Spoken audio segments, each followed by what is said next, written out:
Ich habe über dieses Projekt ziemlich lange nachgedacht. Ich habe mehrere Anläufe genommen. Also ich glaube, das erste Mal habe ich fast vor 10 Jahren mal einen Entwurf geschrieben und da ging es eben um einen Doppelselbstmord aus Liebe. Und es ist mir aber leider nicht gelungen oder ich fand es irgendwie nicht lebendig genug. Irgendwas daran war sozusagen sehr gewollt oder gemacht. Dann habe ich es ein paar Jahre lang liegen gelassen, habe ich es vor circa 5 Jahren nochmal aus der Schublade geholt und nochmal bearbeitet. Das hat mir wieder nicht gefallen. Und dann habe ich mehr oder weniger per Zufall, also ich habe sozusagen verschiedene Geschichten über Doppelselbstmörder recherchiert und habe in einer Zeitschrift dann einen Bericht über Heinrich von Kleist und Henriette Vogel gefunden. Und was mich daran dann interessiert hat, war, dass Kleist anscheinend mehrere Leute gefragt hat, ob sie mit ihm sterben wollen. Also erst seinen besten Freund, dann eben diese Cousine und dann schließlich die Henriette Vogel, weil die anderen eben nicht wollten. Und das fand ich irgendwie grotesk und es hat dieser romantischen, übersteigerten Idee von Doppelselbstmord aus Liebe hat es sozusagen so eine banale, leicht lächerliche andere Seite hinzugefügt. Und das, habe ich gemerkt, war das, was mir in meinen alten Entwürfen gefehlt hatte. Dieser doppelte Boden, also die Ambivalenz davon, was man als Liebe bezeichnet. Also eben das Bild von einem gemeinschaftlichen Doppelselbstmord aus Liebe ist eben ein sehr romantisches und mich hat interessiert, das Ganze herunterzuholen auf diesen wackeligen Boden der Wirklichkeit, wo dann eben das gemeinsam Sterben doch zu einem einzelnen Sterben jeweils wird, halt zu zweit, aber nicht gemeinsam. Ein Paradox ist es zu glauben, dass man zu zweit sterben kann. Weil in diesem Augenblick des Sterbens ist man unweigerlich allein und der Tod trennt einen auf immer von der anderen Person. Und ich fand es wirklich absurd oder eben paradox, die Vorstellung, man könnte gemeinsam sterben. Und das glaube ich, interessiert mich immer, eine Sache, die eben wirklich paradox ist.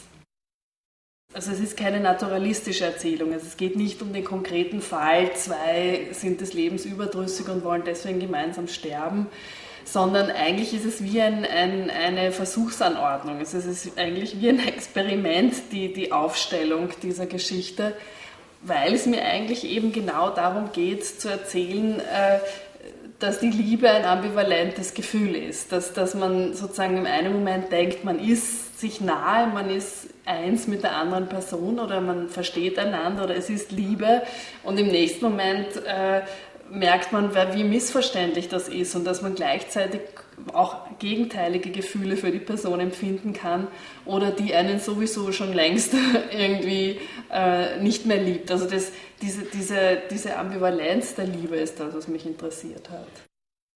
So wie bei meinem vorigen Film Lourdes die Bühne war, ist in dem Fall eben historischer Film die Bühne. Das war sicherlich auch mit ein Grund, warum ich mich dann für die Kleist-Geschichte entschieden habe, weil ich gemerkt habe, wenn ich die Geschichte in die Vergangenheit verlege, dann bekommt es schon von daher eine viel größere Distanz und dadurch auch die Möglichkeit, eine kleine Ironie oder sozusagen dieses reflexive Moment, das ich in Filmen sehr schätze, einzuführen.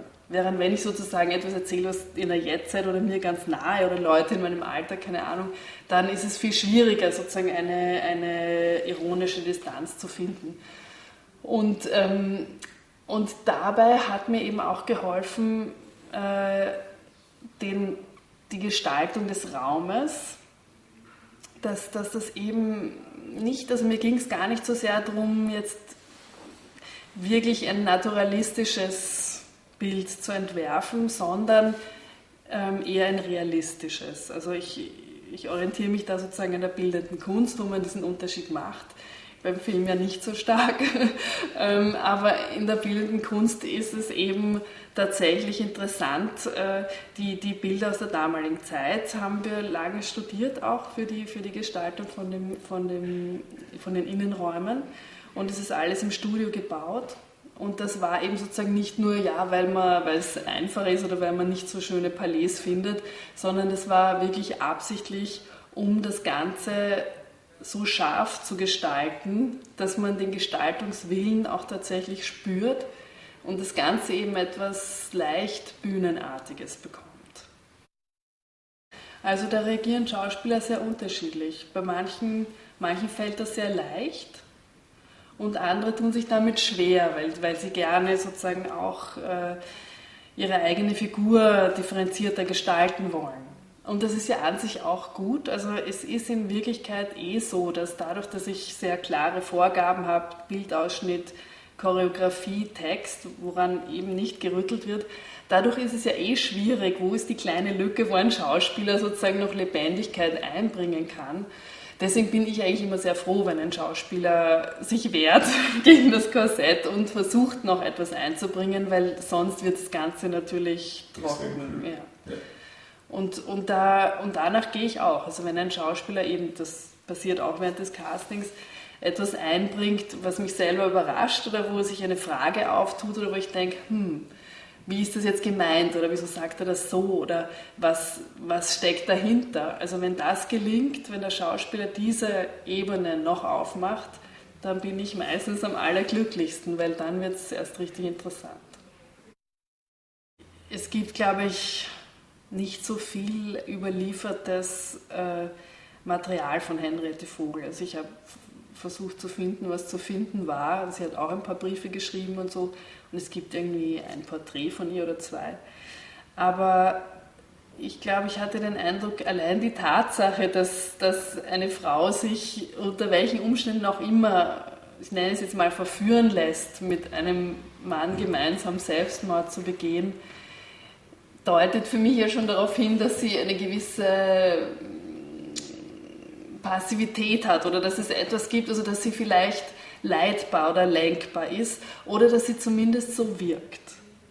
Und mich interessieren meistens Frauenfiguren, die im ersten Moment irgendwie brav wirken und man stellt dann fest im Laufe der Geschichte, dass sie sich aber auf eine ziemlich starrköpfige, sture Weise allem widersetzen, was man ihnen versucht aufzuoktroyieren. Und das hätte man nicht erwartet, weil sie im ersten Moment irgendwie weich und nett wirken. Und dann stellt man fest, die hat die Faust in der Tasche. Und Henriette Vogel ist möglicherweise ähnlich in dem Sinn.